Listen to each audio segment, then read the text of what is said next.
Okay, so good day to our grade 8 Math and Science High School students. Hope you had a fruitful vacation, beautiful holiday vacation. So let's try to answer the problem that we have here. We're now on the seventh lesson that we have for the second quarter. So this is on rhombuses and squares, or rhombi and squares.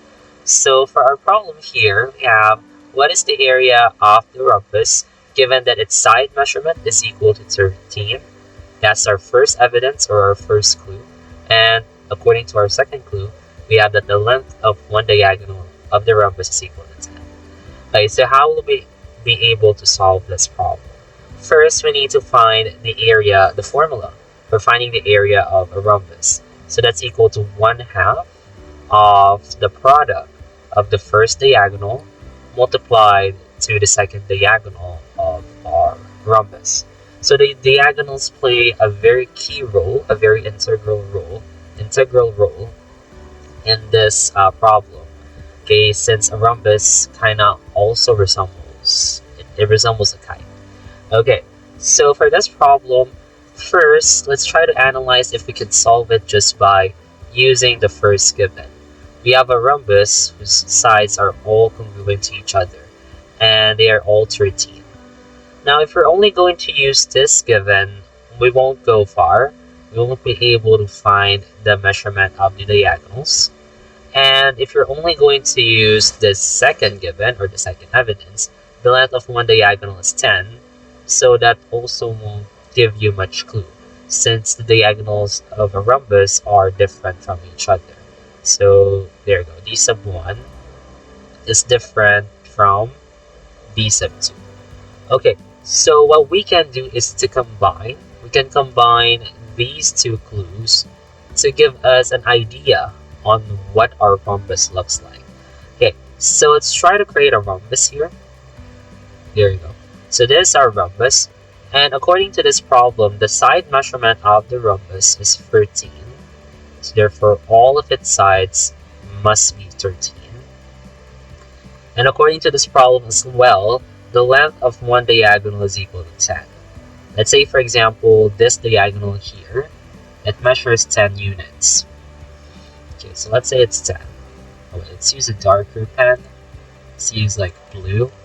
So let's say that this is 10. 10 units. Okay, and then we have a diagonal that's missing. Missing diagonal here. Okay, so we can denote that D sub 1 would be equal to 10 units. Okay, D sub 2 is, we still don't know what D sub 2 is. And then we can try to create variables. Let's try to write variables that would denote the bisected diagonals that we have here. One of the properties of a rhombus is that their diagonals bisect each other. So that means if you have two diagonals, let's say AB, and then you have diagonal CD, and then you have a point O at the center, we can say that AO is equal to X and OB is equal to X, since they've been bisected by this other diagonal. And we have here DO is equal to Y, and OC is equal to Y, since it's been bisected by this diagonal AB. Okay, one of the properties of a rhombus as well is that it has a right angle on its center. Okay, on its center on the diagonals. Okay, so if that's a right angle, okay, and we know that this is 13, and we know that the length of one diagonal of the rhombus is 10. So if this is 10, if the length of this entire thing of AB is 10, so therefore we know that AO must be equal to 5. And therefore, what will we have formed? So we will have formed a right triangle. So this is the perpendicular diagonal, the perpendicular diagonals, the intersection. And we have here the measurement of, let's see, this AOC. Okay, so we have AO is equal to 5. Again, where did we get 5? The length of one diagonal of the rhombus is 10. So that's going to give us D sub 1 is equal to 10 divided by 2. So therefore, D sub 1 that's been bisected, it's equal to 5. Okay, so that's 5. And then we have here AC is equal to 13. Is that right? Okay, therefore we have to find the measurement of OC, or the value of y. So this is going to give us 5 squared plus y squared is equal to 13 squared. So that's y squared is equal to 13 squared minus 5 squared. Y squared is equal to, so that's 13 squared. So we have 169. 169 minus 25. So that's 169 minus 25.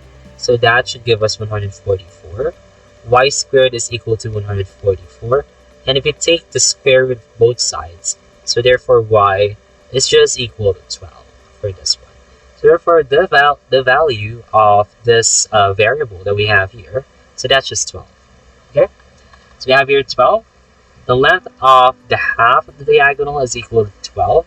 So d sub 1 for y, d sub 1 for x, d sub 1 for y is equal to 12.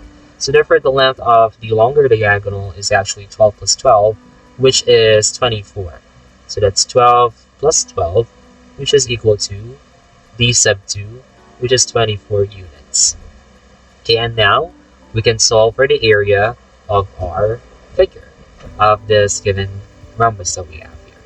Okay, so the area is equal to A is equal to 1/2 of d sub 1, which is 10, times d sub 2, which is 24. So that should give us 1/2 of 240. Okay, so that should give us 240 divided by 2, and the area is just going to be equal to 120 squared units. There you go. So we managed to solve this problem just by using the Pythagorean theorem, and of course combining these two evidences. Okay, they provide good foundation in order for us to completely solve this problem. The area of the rhombus is equal to 120 squared units, and that's how we solve.